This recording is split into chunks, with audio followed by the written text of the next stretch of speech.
Hi hello வணக்கம். இன்னைக்கு நம்ம வீடியோல என்ன படம் பார்க்க போறோம்னா 2023ல ஒரு அமெரிக்கன் கிரைம் காமெடி படமா வெளியான லா ராய் டெக்சாஸ். இந்த படத்துடைய ஒன்லைனர் என்னன்னா, நம்ம ஹீரோ இருக்காரு இல்லையா, அவருக்கு வாழவே முடியாத அளவுக்கு வாழ்க்கையில அடுத்தடுத்து கஷ்டங்கள் வந்துட்டே இருக்கு. ஒரு கட்டத்துக்கு மேல இனிமே நம்ம வாழ்ந்து எதுவுமே பண்ண போறதில்ல, பேசாம நம்ம சூசைட் பண்ணிக்கலாம் அப்படின்னு போற நம்ம ஹீரோ சூசைட் பண்ணிக்க போற அந்த தருணத்துல ஒரு நபரை சந்திக்கிறாரு. அந்த நபரை சந்திச்சதுக்கு அப்புறம் இவர் வாழ்க்கையில என்னென்ன திருப்பங்கள்லாம் நடந்துச்சு அப்படின்றதுதான் படத்துடைய மொத்த கதையே.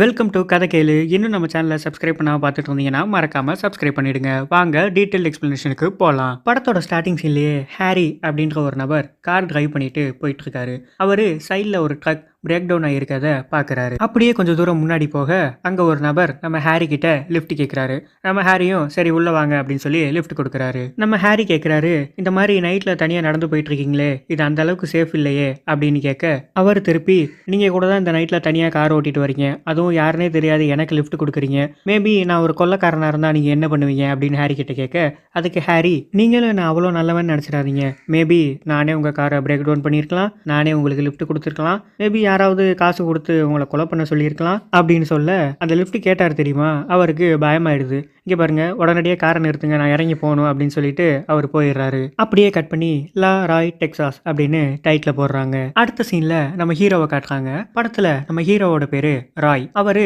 ஒரு ஹார்ட்வேர் கம்பெனிக்கு ஓனர். அங்க நம்ம ஹீரோவை சந்திக்க ஒரு நபர் வராரு. அவரு நம்ம ஹீரோவை கூப்பிட்டு இங்க வாங்க உட்காருங்க, உங்ககிட்ட கொஞ்சம் விஷயம் பேசணும் அப்படின்னு சொல்லி கூப்பிடுறாரு. நம்ம ஹீரோவும் போய் உட்கார அவரு தன்னை தானே இன்ட்ரடியூஸ் பண்ணிக்கிறாரு. என் பேரு ஸ்கிப், நான் ஒரு பிரைவேட் டிடெக்டிவ் அப்படின்னு சொல்லிட்டு நம்ம ஹீரோ கிட்ட ஒரு கவரை கொடுத்து பார்க்க சொல்றாரு. நம்ம ஹீரோவும் பிரிச்சு பார்க்கும்போது அந்த கவருக்குள்ள 4-5 போட்டோஸ் இருக்கு. அந்த போட்டோஸ் எல்லாத்துலயும் நம்ம ஹீரோவோட ஒய்ஃப் வேற யார் வீட்டுக்கோ போற மாதிரி இருக்கு. அதாவது நம்ம ஹீரோவோட ஒய்ஃபுக்கு வேற ஒருத்தர் கூட அஃபேர் இருக்கதை அந்த பிரைவேட் டிடெக்டிவ் கண்டுபிடிச்சு அதை ஃபோட்டோ எடுத்துகிட்டு வந்து நம்ம ஹீரோ கிட்ட காட்டுறாரு. இப்படி பேசிகிட்டு இருக்கப்போ வெளியில் நம்ம டிடெக்டிவோட காரை போலீஸு தூக்கிட்டு போயிடுறாங்க. ஏன் என் காரை தூக்கிட்டு போகிறீங்க அப்படின்னு கேட்குறதுக்கு, ஹேண்டிகேப் பார்க் பண்ண வேண்டிய இடத்துல நீங்கள் உங்கள் காரை பார்க் பண்ணியிருக்கீங்க, அதனால நாங்கள் எடுத்துகிட்டு போகிறோம் அப்படின்னு சிரிச்சுக்கிட்டே அந்த போலீஸு வம்பலுக்கிற மாதிரி அவருடைய காரை எடுத்துக்கிட்டு போயிடுறாங்க. நம்ம ஹீரோ வெளியில் வந்து இந்த மாதிரி ஃபோட்டோஸ்லாம் எடுக்கிறதுக்கு உங்களுக்கு யாரும் பர்மிஷன் கொடுத்தா அப்படின்னு கேட்க, எனக்கு யாரும் பர்மிஷன் கொடுக்க தேவையில்லை, நான் ஒரு பிரைவேட் டிடெக்டிவ் அப்படின்னு நம்ம ஸ்கிப் சொல்கிறாரு. இனிமே நீ இதில் தலையிடாத அப்படின்னு சொல்லிட்டு நம்ம ஹீரோ அங்கேருந்து கிளம்பி போயிடுறாரு. அடுத்த சீனில் நம்ம ஹீரோ அவருடைய ஒய்ஃபையும் காட்டுறாங்க. அவரோட ஒய்ஃபோட பேரு ஸ்டேசி.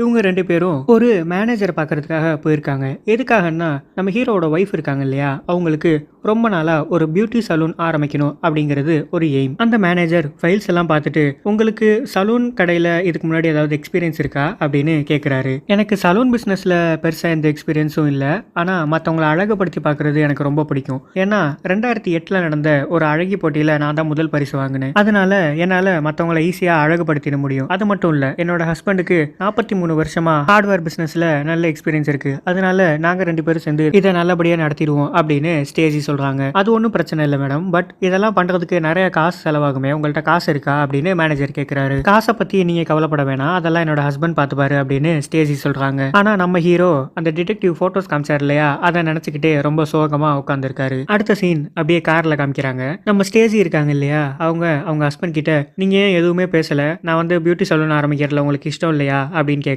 இல்லை அதெல்லாம் பிரச்சனை இல்லை, பணம் எப்படியோ ரெடி பண்ணிடலாம் அப்படின்னு சொல்கிறாங்க. அதுக்கு ஸ்டேஜி, எப்படி ரெடி பண்ணுவீங்க, உங்களால் பண்ணவே முடியாது, நீங்கள் எதுக்குமே லாய்க்கு இல்லை அப்படின்னு ஒரு மாதிரி அவங்க ஹஸ்பண்டை திட்ட ஆரம்பிக்கிறாங்க. அப்படியே 2 பேரும் வீட்டுக்கு வந்துடுறாங்க. வீட்டுக்கு வந்து பார்த்தா அவங்க வீட்டு வாசலில் ஒரு ஃப்ளைட் நிற்கிது. அந்த ஃப்ளைட் யாரோடதுன்னா, நம்ம ஹீரோ இருக்கார் இல்லையா, அவர் தம்பி தான் அந்த ஃப்ளைட்டை வாங்கியிருக்காரு. அதுக்காக நைட்டு ஒரு பார்ட்டி மாதிரி அரேஞ்ச் பண்ணியிருக்காங்க. அவருடைய தம்பி இருக்கார் இல்லையா, அவர் நல்லா சிரிச்சு சந்தோஷமாக பேசிகிட்டு இருக்காரு.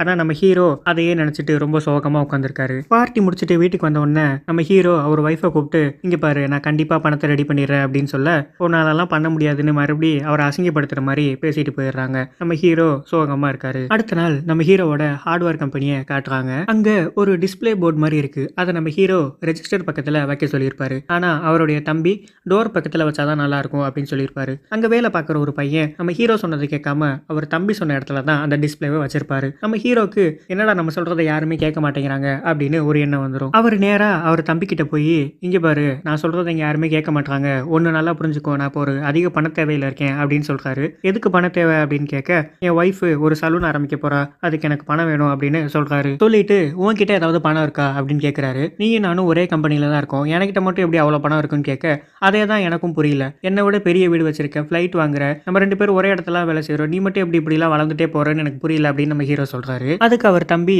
இங்க பாரு, நான் டீலிங்லாம் பண்றேன், அதுல வர காசுல தான் நான் இதெல்லாம் வாங்குறேன் அப்படின்னு சொல்றாரு. அப்படியே அந்த சீனை கட் பண்ணா நைட்டு நம்ம ஹீரோ அவருடைய ஒய்ஃபுக்கு சாப்பாடு வாங்கிட்டு போறாரு. ஆனா அவருடைய ஒய்ஃப், இங்க பாரு, நான் படத்துக்கு கிளம்பி போறேன், அதனால நீ வாங்கிட்டு வந்த நீயே சாப்பிடு அப்படின்னு சொல்லிட்டு கிளம்பி போயிடுறாங்க. படத்துக்கு போறியா, யார் கூட போற அப்படின்னு நம்ம ஹீரோ கேட்க, நான் என் ஃப்ரெண்டு கூட போறேன் அப்படின்னு சொல்லிட்டு அங்க இருந்து கிளம்பி போயிடுறாங்க. நம்ம ஹீரோவோ வாங்கிட்டு வந்த சாப்பாடை பார்த்துட்டே சோகமா உட்காந்துருக்காரு. அப்போதான் நம்ம ஹீரோக்கு தோணுது, யாருமே நம்மளை மதிக்க மாட்டேங்கிறாங்க, நம்ம ஒய்ஃபும் நம்மளை மதிக்க மாட்டேங்கிறா, இதுக்கப்புறம் நம்ம வாழ்ந்து என்ன பண்ண போறோம் அப்படின்னு சாகலான்னு முடிவு பண்ற நம்ம ஹீரோ கன் வாங்குறதுக்காக கன் ஸ்டோருக்கு போறாரு. அங்க போய் கன்னையும் வாங்கிட்டு கார்ல வந்து உட்கார்றாரு. அவர் கன்னை எடுத்து தன்னோட நெத்தியில வச்சு சுடலான்னு போறப்போ அங்க ஒரு நபர் வராரு. அவரு டக்குன்னு காருக்குள்ள ஏறி, இந்த படத்தை வச்சுக்கோ, நாளைக்கு நம்ம பிளான் பண்ண மாதிரியே அவனை கொன்னுடு அப்படின்னு சொல்றாரு. நம்ம ஹீரோக்கு ஒண்ணுமே புரியல. ஆனா நம்ம ஹீரோவோ பண தேவையில இருக்காரு. அதனால அவரை தெரிஞ்ச மாதிரியே பேச ஆரம்பிக்கிறாரு. இல்ல நாளைக்கு முடியாது, நாளைக்கு வந்து எனக்கு ஒரு முக்கியமான வேலை இருக்கு, அதனால என்னால அவனை கொல்ல முடியாது அப்படின்னு சொல்ல, நீ என்ன பேசிட்டு இருக்க, நம்ம பிளான் பண்ண மாதிரி நாளைக்கு அவனை நீ கொண்டே தான் ஆகணும் அப்படின்னு சொல்லிட்டு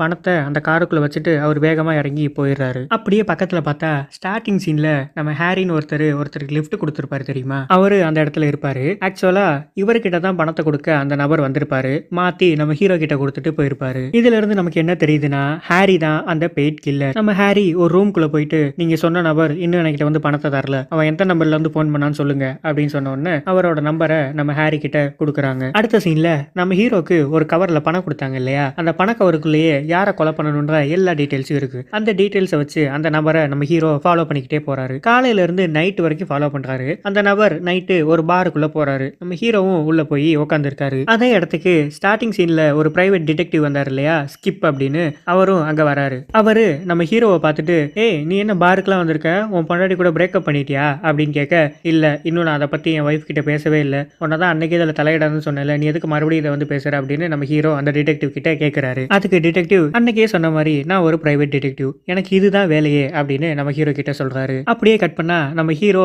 கார்ல ஏறலான்னு போறாரு. அப்ப ஒரு நபர் அவரை பின்னாடியில இருந்து கூப்பிடுறாரு. யாரும் திரும்பி பார்த்தா மூக்குலயே ஒரு குத்து விட்டு அவரை படுக்க வச்சிடறாரு. அது வேற யாரும் இல்லைங்க, காலையில இருந்து நைட் வரைக்கும் நம்ம ஹீரோ ஒருத்தரை ஃபாலோ பண்ணாரு இல்லையா, அவர் தான். அவரு நம்ம ஹீரோவை போட்டு அடிச்சு, நீ எதுக்குடா காலைல இருந்து என்ன ஃபாலோ பண்ணிக்கிட்டே இருக்க, சொல்லு யார் ஒன்னு அனுப்புனா அப்படின்னு நம்ம ஹீரோவை மிரட்டுறாரு. இல்ல யாரும் என்ன அனுப்பல அப்படின்னு ஹீரோ சொல்லிட்டு இருக்கும்போதே 2 பேருக்குள்ளேயும் காருக்குள்ளேயே சண்டை வந்துருது. நம்ம ஹீரோ அவர் சூசைட் பண்ணிக்கலாம்னு சொல்லி ஒரு கன் வாங்கி வச்சிருந்தாரு தெரியுமா, அந்த கன் எடுத்து அந்த நபரை சுட்டு கொன்னுறாரு. அடுத்து அவருடைய டெட் பாடி எடுத்து கொண்டு போய் யாருமே ஆள் நடமாட்டம் இல்லாத ஏரியால அந்த பாடியை போட்டுட்டு ரிட்டர்ன் வீட்டுக்கு வந்துடுறாரு. அவர் நேரா அவருடைய தம்பி வீட்டுக்கு போயிட்டு, அவன் எங்க, நான் அவன் கூட பேசணும் அப்படின்னு கேட்க, அவர் தம்பியோட வைஃப் சொல்றாங்க, இல்ல அவன் வெளியில போயிருக்கான். எங்க போயிருக்கான்னு தெரியுமா அப்படின்னு கேட்க, நைட்ல அவன் எங்க போயிருப்பான், அவன் கேர்ள் ஃப்ரெண்டோட தான் வெளியில போயிருப்பான் அப்படின்னு நம்ம ஹீரோக்கு ஒரே ஷாக்கு. எது, நம்ம தம்பிக்கு கேர்ள் ஃப்ரெண்டா அப்படின்னு. இப்போ வீட்டுக்குள்ள 2 பேரும் பேசிக்கிறத காமிக்கிறாங்க. அவனுடைய கேர்ள் ஃப்ரெண்ட் யாரு என்னன்னு உனக்கு ஏதாவது ஐடியா இருக்கா அப்படின்னு கேட்க, அது வேற யாரு, ஸ்டேஜி தான் அப்படின்னு சொல்றாங்க. ஸ்டேஜி வேற யாரும் இல்லைங்க, நம்ம ஹீரோவோட வைஃப் தான். நம்ம ஹீரோவால இதை நம்பவே முடியல. அது எப்படி என் வைஃப்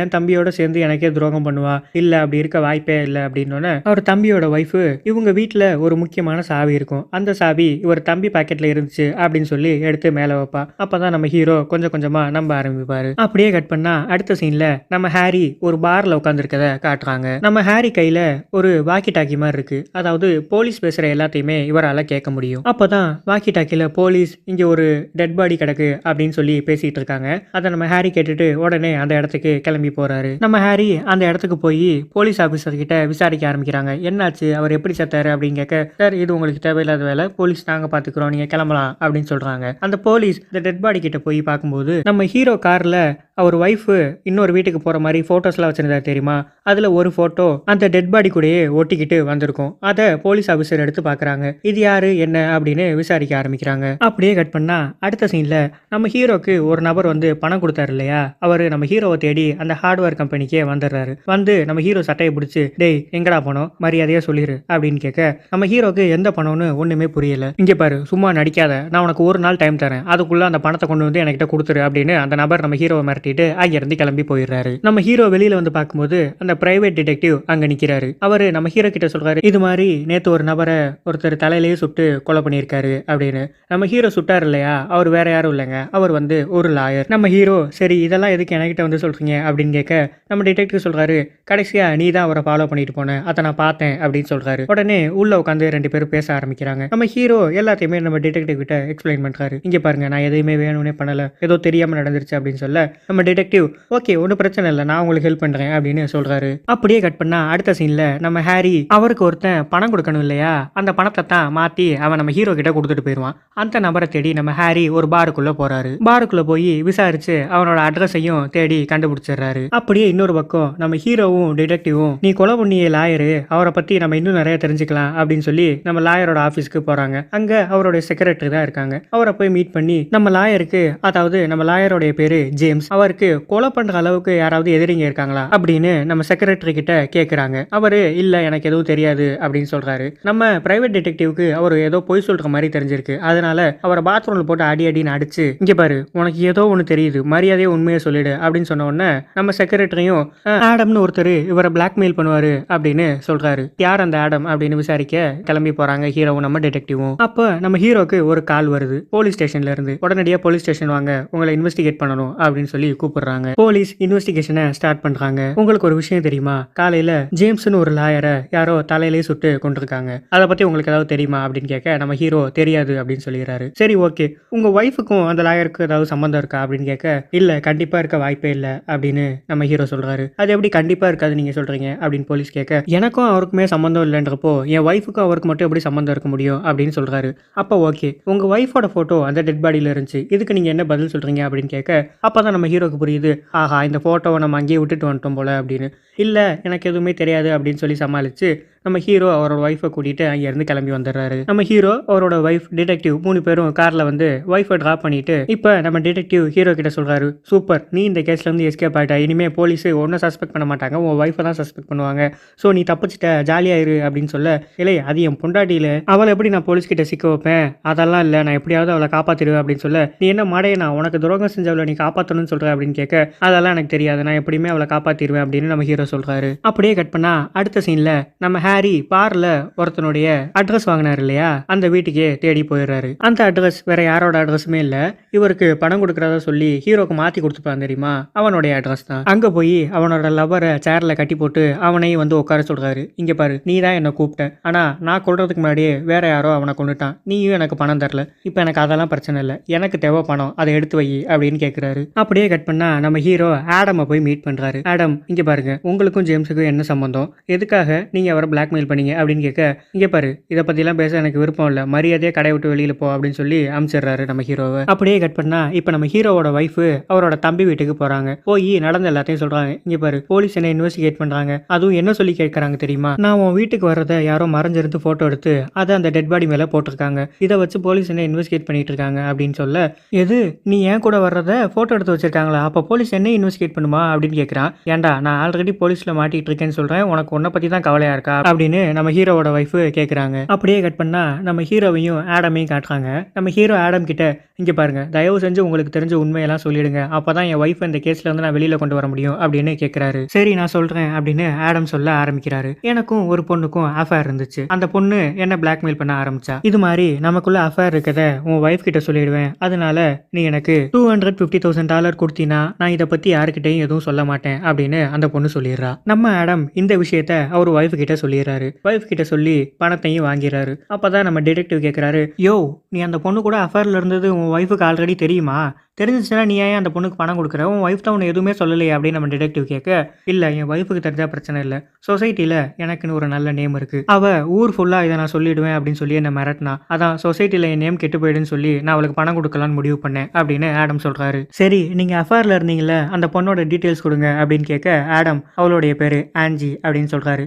டிடெக்டிவ் ஆன்ஜியா, அவள் எனக்கு நல்லாவே தெரியுமே அப்படின்னு சொல்லி ஆன்ஜியோட வீட்டுக்கு நம்ம டிடெக்டிவும் ஹீரோவும் போகிறாங்க. நம்ம ஹீரோ டிடெக்டிவ் கிட்ட கேட்குறாரு, ஆமாம் ஆன்ஜி உங்களுக்கு எப்படி தெரியும் அப்படின்னு கேட்க நம்ம டிடெக்டிவ் அவள் இதுக்கு முன்னாடி என்னையும் ஏமாத்திருக்கா அப்படின்னு டிடெக்டிவ் சொல்கிறாரு. ஆன்ஜியோட வீட்டுக்கு போன உடனே அங்கே நம்ம ஹீரோ காரை யாரோ சுட ஆரம்பிக்கிறாங்க. அது வேற யாரும் இல்லை ஆன்ஜி தான். ஸ்கிப் உள்ள இருந்து ஆன்ஜி நான் தான் சுடாத அப்படின்னு சொன்னோன்னே ஸ்கிப் நீங்க என்ன பண்ற அப்படின்னு ஆன்ஜி கேட்க 2 பேரும் உள்ள போறாங்க. உள்ள போய் பார்த்தா அங்க ஒருத்தன் செத்து கிடக்குறான். ஸ்கிப் ஆன்ஜி கிட்ட ஏய் இது யாரு அப்படின்னு கேட்ட உடனே அது நம்ம பிரெயின் தான் அப்படின்னு ஆன்ஜி சொல்றா. பிரெயின் வேற யாரும் இல்லைங்க, நம்ம ஹீரோக்கு ஒருத்தன் வந்து பணம் கொடுத்தான் தெரியுமா, அவன் பேர் தான் பிரெயின். சரி இவனை யாரு சுட்டது அப்படின்னு கேட்க யாருன்னே தெரியல, ஒருத்தன் வந்தான் பணம் எங்கன்னு கேட்டான், இவன் சொல்ல மாட்டேன்னு சொன்ன உடனே சுட்டு கொண்டுட்டு போயிட்டான் அப்படின்னு ஆன்ஜி சொல்றா. அவன் எந்த பணத்தை கேட்கறான்னு உனக்கு புரியலையா, நீ ஆடம் கிட்ட பிளாக்மெயில் பண்ணி பணம் வாங்கினல அந்த பணத்தை தான் அவன் கேட்கறான் அப்படின்னு நம்ம டிடெக்டிவ் சொல்றாரு. மரியாதையா அந்த பணத்தை எங்க வச்சிருக்குன்னு சொல்லிரு, ஆடம் எல்லாத்தையும் எங்கள்கிட்ட சொல்லிட்டாரு, நீ அவரை பிளாக்மெயில் பண்ணி பணம் கேட்டது எல்லா விஷயமும் எங்களுக்கு தெரியும் அப்படின்னு டிடெக்டிவ் சொல்ல நம்ம ஆன்ஜி இங்க பாரு முதல்ல ஒரு விஷயம் நல்லா தெரிஞ்சுக்கோ, நான் ஆடம் கூட முதல்ல அஃபேர்லயே இல்ல அப்படின்னு ஒரு ட்விஸ்ட் வைக்கிறா. ஆமா நான் உண்மையை தான் சொல்றேன் அப்படின்னு ஆன்ஜி சொல்றா. ஆக்சுவலா என்ன நடந்திருக்கும்னா நம்ம ஆடமோட ஒய்ஃப் இருக்காங்க இல்லையா, அவங்க ரொம்ப பணக்காரங்க, நம்ம ஆடம்க்கு அவங்க கிட்ட இருந்து பண தேவை இருந்திருக்கும், ஆனா இவங்க டைரக்டா கேட்டா பணம் தர மாட்டாங்கன்னு நம்ம ஆடம் தான் இப்படி ஒரு பிளானை போட்டிருப்பாரு. ஆடம் ஆன்ஜி கிட்ட இது மாதிரி நம்ம 2 பேரும் அஃபேர்ல இருக்கத என் ஒய்ஃப் கிட்ட சொல்லி அவகிட்ட இருந்து பணத்தை வாங்கிக்கலாம், அந்த பணத்துல நான் உனக்கு 10% தரேன் அப்படின்னு ஆடம் ஒரு பிளானை போடுவாரு. இந்த பிளானை நம்ம ஆன்ஜி பிரெயின் கிட்ட சொல்ல எது 10%? யாருக்கு வேணும் இந்த பிச்சை காசு, மொத்த பணத்தையும் நம்ம அடிக்கலாம் அப்படின்னு இப்ப பிரெயின் ஒரு பிளான் போடுறான். ஆடமுடைய ஒய்ஃப் அந்த பணத்தை ஆடமுடைய லாயர் ஜேம்ஸ் கிட்ட தான் கொடுக்கலாம் அப்படின்னு பிளான் பண்ணியிருப்பாங்க. இதை தெரிஞ்சுக்கிட்ட பிரெயின் அந்த லாயர் கிட்ட இருந்து மொத்த பணத்தையும் அடிக்கணும்னு ஹாரி அப்படின்னு ஒரு கில்லரை செட் பண்ணுவான். ஹாரி கிட்ட கொடுக்க வேண்டிய பணத்தை தான் அன்னைக்கு நைட்டு தவறுதலா நம்ம ஹீரோ கிட்ட வந்து கொடுத்துட்டு போயிடுவான். ஸோ இப்போ இந்த எல்லா பிரச்சனைக்கும் காரணம் இந்த பிரெயின் தான். அப்புறம் இதுக்கு முன்னாடி ஆடம் நம்ம ஹீரோ கிட்ட சொன்ன கதை எல்லாமே பொய் அப்படின்னு தெரிய வருது. அப்படியே கட் பண்ணா நம்ம ஹீரோவோட ஒய்ஃபை காமிக்கிறாங்க. அவங்க நம்ம ஹீரோவோட கபோர்ட்ல இருந்து பிரெயின் கொடுத்தான் தெரியுமா அந்த பணம் இருக்கத பாக்குறாங்க, உள்ள அந்த லாயரோட டீடைல்ஸ் இருக்கதையும் பாக்குறாங்க. ஸோ இதுல இருந்து அவங்க என்ன புரிஞ்சுக்கிறாங்கன்னா அந்த ஜேம்ஸை கொன்னது நம்ம ஹீரோ தான் அப்படின்றத தெரிஞ்சுக்கிறாங்க. இதை நேரா போய் நம்ம ஹீரோவோட தம்பி கிட்ட சொல்ல எது ராய் கொலை பண்றானா, அப்படியெல்லாம் இருக்க வாய்ப்பே இல்லை, நீ ஏதாவது தப்பா புரிஞ்சிருப்ப அப்படின்னு சொல்லிடுறாரு. இப்ப நம்ம ஹீரோ டிடெக்டிவ் கிட்ட சொல்றாரு, கண்டிப்பா அந்த கொலைகாரன் நெக்ஸ்ட் என் ஒய்ஃபை தேடி தான் போவான், கண்டிப்பா நான் என் ஒய்ஃபை காப்பாத்தே ஆகணும், சீக்கிரம் வாங்க போலாம் அப்படின்னு டிடெக்டிவ் கூப்பிடுறாரு. நீ என்ன லூசா, உனக்கு அவ துரோகம் செஞ்சுட்டு இருக்கான்னு சொல்றேன், நீ அவளை காப்பாத்தணும்னு சொல்லிட்டு இருக்க, இப்ப நீ காப்பாத்தினா மட்டும் அவ உன் தம்பியை விட்டுட்டு உன் கூட வந்துருவா, நீ நம்புறியா அப்படின்னு கேட்க அதெல்லாம் எனக்கு தெரியாது, நான் என் ஒய்ஃபை காப்பாத்தே ஆகணும் அப்படின்னு நம்ம ஹீரோ சொல்றாரு. அப்படியே கட் பண்ணா நைட்டு பார்ல நம்ம ஹீரோவும் டிடெக்டிவும் பேசிட்டு இருக்கதை காமிக்கிறாங்க. இப்ப நம்ம பண்ண வேண்டிய ஒரே விஷயம் அந்த பணம் எங்க இருக்கு யார்கிட்ட இருக்குன்னு கண்டுபிடிக்கிறது மட்டும்தான், அதை நம்ம பண்ணிட்டாலே இந்த கேஸை முடிச்சிடலாம் அப்படின்னு டிடெக்டிவ் சொல்றாரு. சொல்லிட்டு நம்ம டிடெக்டிவ் எந்திரிச்சு பாத்ரூமுக்கு போயிடுறாரு. அப்போ 2 பேர் நம்ம ஹீரோ கிட்ட வந்து ஏதோ சொல்லிட்டு இருக்கத நம்ம டிடெக்டிவ் பாத்ரூம்ல இருந்து பாக்குறாரு. நம்ம டிடெக்டிவ் ஏதோ தப்பா புரிஞ்சுக்கிட்டு ஒரு டப்பா எடுத்து அந்த 2 பேர்ல ஒருத்தர் மண்டையில போட்டு அடிச்சிடுறாரு. நம்ம ஹீரோ ஏன் உங்களை அடிச்சிங்க அப்படின்னு கேட்க இவங்க ஒன்னு ஏதோ பண்ண வந்திருக்காங்க தானே அப்படின்னு நம்ம டிடெக்டிவ் சொல்ல அதெல்லாம் இல்ல, ஆடமோட ஒய்ஃப் என்ன மீட் பண்ணணும்னு சொன்னாங்களாம், அதை இன்ஃபார்ம் பண்றதுக்காக தான் இவங்க வந்தாங்க, ஏன் உங்களை அடிச்சிங்க அப்படின்னு சொல்ல அவங்க கிட்ட சாரி கேட்டுறாரு நம்ம டிடெக்டிவ். இப்ப அப்படியே கட் பண்ணா அடுத்து ஆடமோட வீட்டை காமிக்கிறாங்க. ஆடமோட ஒய்ஃப் அங்க சோஃபால வந்து உட்காந்து பேச ஆரம்பிக்கிறாங்க. இந்த கேஸ்ல ஏதாவது இம்ப்ரூவ்மெண்ட் தெரிஞ்சா அப்படின்னு டிடெக்டிவ் கிட்ட கேட்க நம்ம டிடெக்டிவ் எல்லா உண்மையையும் சொல்ல ஆரம்பிக்கிறாரு. ஆக்சுவலா உங்க ஹஸ்பண்டுக்கும் ஆன்ஜிக்கும் அஃபேரே கிடையாது அப்படின்னு சொல்ல நம்ம ஆடமோட ஒய்ஃப் அது எனக்கு ஏற்கனவே தெரியும் அப்படின்னு இவங்க ஒரு ட்விஸ்ட் வைக்கிறாங்க. என்ன உங்களுக்கு ஏற்கனவே தெரியுமா, அப்புறம் எதுக்காக நீங்க பணம் கொடுத்தீங்க அப்படின்னு கேட்க என் ஹஸ்பண்ட்காக தான் கொடுத்தேன், அவர் என்கிட்ட டைரக்டா பணம் கேட்க தயக்கப்பட்டு தான் இது மாதிரி ஒரு பிளான் பண்ணிருக்காரு, நான் எல்லாமே தெரிஞ்சுதான் அவருக்கு பணம் கொடுத்தேன் அப்படின்னு அவங்க வைஃப் சொல்றாங்க. அப்படியா, அப்ப அந்த பணம் இப்ப எங்க அப்படின்னு டிடெக்டிவ் கேட்க நீங்க தான் டிடெக்டிவ் ஆச்சே, நீங்க தான் அந்த பணத்தை கண்டுபிடிச்சு தரணும் அப்படின்னு அவங்க வைஃப் சொல்றாங்க. இப்பதான் நம்ம டிடெக்டிவ்க்கு எல்லாமே புரியுது. ஆக்சுவலா எல்லாமே பிளான் பண்ணபடி கரெக்டா தான் நடந்திருக்கு, இந்த பிரெயின் தான் உள்ள புகுந்து கூட்டையை குழப்பி விட்டான். அப்படியே கார்ல நம்ம டிடெக்டிவ் இந்த பணத்தை மட்டும் நம்ம கண்டுபிடிச்சிட்டோம்னா இந்த கேஸை ஈஸியா சால்வ் பண்ணிடலாம் அப்படின்னு சொல்ல அப்பதான் நம்ம ஹீரோக்கு ஒன்று ஞாபகம் வருது, பணம் எங்க இருக்குன்னு எனக்கு தெரியும் அப்படின்னு சொல்றாரு. உடனே 2 பேரும் அந்த பாருக்கு போறாங்க. அங்க போனதுக்கு அப்புறம் தான் ஒரு விஷயத்த நோட் பண்றாங்க. அதாவது ஓவர் நைட்டுக்கு மேல அந்த இடத்துல ஒரு கார் நின்னா அந்த காரை போலீஸ் சீஸ் பண்ணி எடுத்துட்டு போயிடுவாங்க. சோ இப்போ அந்த கார் அங்கே தான் இருக்கணும் அப்படின்னு சொல்லி அந்த காரை தேடி 2 பேரும் போறாங்க. கடைசியாக அந்த காரை கண்டுபிடிச்சிடுறாங்க. நம்ம டிடெக்டிவ் ஒரு கல்லை தூக்கி காரோட விண்டோ இருக்கும் இல்லையா, அதில் போட்டு காரோட விண்டோவை உடைச்சிடுறாரு. உள்ள அவங்க எதிர்பார்த்த மாதிரி அந்த பொட்டியும் இருக்கு, பொட்டிக்குள்ள பணமும் இருக்கு. இப்போ நம்ம ஹீரோ டிடெக்டிவ் பக்கம் கண்ணை காமிச்சு மரியாதையா அந்த பணத்தெல்லாம் என்கிட்ட கொடுத்துட்டு நீ போயிடு அப்படின்னு சொல்றாரு. நம்ம டிடெக்டிவ் ராய் நீ என்ன பண்றன்னு உனக்கு தெரியுதா, நம்ம 2 பேரும் சேர்ந்து தானே இந்த கேஸை சால்வ் பண்ணிட்டு இருக்கோம், எதுக்காக நீ இப்படி பிஹேவ் பண்ற அப்படின்னு நம்ம ஹீரோவை பார்த்து கேட்கிறாரு. அதுக்கு நம்ம ஹீரோ இந்த பணம் என் ஒய்ஃபுக்கு ரொம்ப முக்கியம் அப்படின்னு சொல்றாரு. நீ இன்னமும் உன் ஒய்ஃபுக்காக என்ன கொல்லணும்னு நினைக்கிறியா, உனக்கு போய் ஹெல்ப் பண்ணனே அப்படின்னு சொல்லி நம்ம டிடெக்டிவ் ரொம்பவே வருத்தப்படுறாரு. நம்ம ஹீரோ அந்த பணத்தை எடுத்துக்கிட்டு அவரோட ஒய்ஃபை பார்க்க கிளம்புறாரு. வீட்டுக்கு போய் பார்த்தா அவர் ஒய்ஃப் கூட அவர் தம்பியும் உட்காந்துருப்பாரு. இவன் எதுக்கு இங்க இருக்கான் அப்படின்னு நம்ம ஹீரோ கேட்க அவர் சும்மா தான் இருக்காருன்னு சொல்லி அவருடைய ஒய்ஃப் சமாளிச்சிருவாங்க. நம்ம ஹீரோ அவர் ஒய்ஃப் கிட்ட நீ சலூன் ஓபன் பண்றதுக்கான எல்லா பணத்தையும் நான் ரெடி பண்ணிட்டேன், இந்த பொட்டி ஃபுல்லா பணம் தான் இருக்கு, நீ எடுத்துக்கோ அப்படின்னு சொல்றாரு. தேங்க்ஸ் ராய் அப்படின்னு சொல்லிட்டு நான் உனக்காக ஒன்று பண்ணியிருக்கேன் அப்படின்னு அவங்க சொல்றாங்க. என்ன பண்ணியிருக்கேன் ஆயிருக்க அப்படின்னு கேட்டா அப்பதான் நமக்கு தெரிய வருது நம்ம ஹீரோ வர்றதுக்கு முன்னாடியே இவங்களுடைய ஒய்ஃப் போலீஸ்க்கு கால் பண்ணி இவருடைய கபோர்ட்ல அந்த பணமும் அந்த கொலை பண்ண ஜேம்ஸோட டீடைல்ஸும் இருந்துச்சு இல்லையா, அதை போலீஸ் கிட்ட ஃபோன் பண்ணி சொல்லிடுவாங்க நம்ம ஹீரோ தான் அவரை கொலை பண்ணாரு அப்படின்னு. ஸோ போலீஸ் அந்த இடத்துக்கு வந்து நம்ம ஹீரோவை அரெஸ்ட் பண்ணி கூட்டிட்டு போயிடுறாங்க. நம்ம ஹீரோ நம்ம இவன் மேல இவ்வளவு பாசமா இருந்தோமே, இவன் நம்மளே போலீஸ்ட்ட மாட்டி விட்டுட்டாலே அப்படின்னு ரொம்ப சோகமா போறாரு. அப்போ அந்த இடத்துக்கு நம்ம ஹீரோவை தேடி ஹாரி வராரு. ஹாரி வந்து 2 போலீஸ் ஆபீசரையும் சுட்டு தள்ளி நம்ம ஹீரோவை போய் காருக்குள்ள பார்க்கும்போது நம்ம ஹீரோ அங்கிருந்து தப்பிச்சு ஓடிடுறாரு. தப்பிச்சு போன நம்ம ஹீரோ நேரா தம்பியோட வைஃப் கிட்ட போய் எங்க அவன் அப்படின்னு கேட்க அவங்க 2 பேரும் போயிட்டாங்க அப்படின்னு சொல்ல, எங்க போயிருக்காங்க அப்படின்னு கேட்க அது எனக்கு தெரியாது, நீ என்ன மடையனா, அன்னைக்கே நான் அவங்க அஃபேரை பத்தி உனக்கிட்ட சொன்னேன்ல, நீ அப்பவே இதை போய் உன் வைஃப் கிட்ட கேட்டிருந்தீங்கன்னா இன்னைக்கு இவ்வளவு பெரிய பிரச்சனையே நடந்திருக்காது, நீ உண்மையிலேயே மடையன் தான் அப்படின்னு சொல்லி திட்டுறாங்க. அப்படியே அடுத்த சீன்ல நம்ம ஹாரி நம்ம டிடெக்டிவை தேடி வந்துடுறான். நம்ம டிடெக்டிவை பிடிச்சி வச்சுக்கிட்டு நம்ம ஹீரோக்கு கால் பண்ணி இங்க பாரு அந்த பொட்டி என்கிட்ட கொடுத்துரு, அப்பதான் நான் டிடெக்டிவை விடுவேன் அப்படின்னு சொல்றான். அதுக்கு நம்ம ஹீரோ அந்த பொட்டி இப்ப என்கிட்ட இல்ல, ஆனா அந்த பொட்டியை என்னால மீட் எடுத்துட்டு வர முடியும், நீ அவரை எதுவும் பண்ணிடாத அப்படின்னு சொல்றாரு. நம்ம ஹீரோ அவருடைய தம்பியையும் வைஃபையும் தேட ஆரம்பிக்கிறாரு. அப்படி தேடிக்கிட்டே போறப்போ அவங்க காரு ஒரு இடத்துல நிக்கிறத அவர் நோட் பண்றாரு. உள்ள போய் பார்த்தா அவருடைய தம்பியும் வைஃபும் ஒன்னா இருக்கதை பார்த்துட்டு அவர் தம்பியை அவர் கன் எடுத்து அவர் ஷூட் பண்ணிடுறாரு. அவர் ஒய்ஃப் கிட்ட எனக்கு டிவோர்ஸ் வேணும் அப்படின்னு சொல்லிட்டு அந்த பொட்டியை அங்கிருந்து எடுத்துட்டு வெளியில வந்துடுறாரு. இப்போ அதே இடத்துக்கு ஹாரி நம்ம டிடெக்டிவை கூட்டிட்டு வந்துடுறாரு. ஹாரி நம்ம ஹீரோ கிட்ட அந்த பொட்டியை கொடு அப்படின்னு சொல்ல, நீ முதல்ல அவரை அனுப்பு, நான் அப்புறம் பொட்டியை தரேன் அப்படின்னு சொல்றாரு. ஹாரியும் நம்ம டிடெக்டிவை அனுப்பிடுறாரு. அனுப்புனதுக்கு அப்புறம் ஹீரோ அந்த பொட்டியை தரமாட்டேன் அப்படின்னு சொல்றாரு. அப்ப ஒரு கன் ஃபைட் நடக்குது. அந்த சண்டையில நம்ம ஹீரோ மேல ஒரு குண்டு பட்டுறது. நம்ம ஹீரோவும் டிடெக்டிவும் ஒரு ரூமுக்குள்ள போயிடுறாங்க. டிடெக்டிவ் சீக்கிரமா நம்ம ஹாஸ்பிட்டல் போலாம் அப்படின்னு சொல்ல ஹீரோ அதெல்லாம் வேணாம், இந்த பணத்தை கொண்டு போய் போலீஸ் கிட்ட ஒப்படைச்சிருங்க, அப்புறம் அன்னைக்கு நான் உங்ககிட்ட அப்படி நடந்திருக்க கூடாது, என் ஒய்ஃப்காக நான் உங்களே எதிர்த்து நின்னுட்டேன், ரொம்ப சாரி அப்படின்னு சொல்லிட்டு என்ன நான் பாத்துக்கிறேன், இந்த பணத்தை தயவு செஞ்சு போய் போலீஸ்ட்ட ஒப்படைச்சிருங்க அப்படின்னு நம்ம ஹீரோ சொல்றாரு. நம்ம டிடெக்டிவும் அந்த பணத்தை எடுத்துக்கிட்டு அங்கிருந்து கிளம்பும்போது ஒரு கன் ஷாட் கேக்குது. அப்படியே நம்ம டிடெக்டிவ் அங்கிருந்து கிளம்பிடுறாரு. இப்போ ஹாரி தான் நம்ம ஹீரோவை சுட்டிருக்காரு போல. ரூம்குள்ள இருந்து ஹாரி மட்டும் வெளியில வரான். அப்படியே ஹாரி காருக்குள்ள போய் உட்கார்ந்ததுக்கு அப்புறம் தான் காட்டுறாங்க ஹாரி நம்ம ஹீரோவை சுடல, நம்ம ஹீரோ தான் ஹாரியை சுட்டிருக்காரு அப்படின்னு. அப்படியே உள்ள உயிரோட உட்கார்ந்துருக்க நம்ம ஹீரோவை காட்டுறாங்க. அப்படியே எண்டுக்கு அடையும் போட்டு படத்தை முடிச்சிடுறாங்க. கண்டிப்பா இந்த படம் உங்களுக்கு பிடிச்சிருக்கும்னு நினைக்கிறேன். இதே மாதிரி அடுத்த ஒரு இன்ட்ரெஸ்டிங்கான மூவில உங்களை சந்திக்கிறேன்.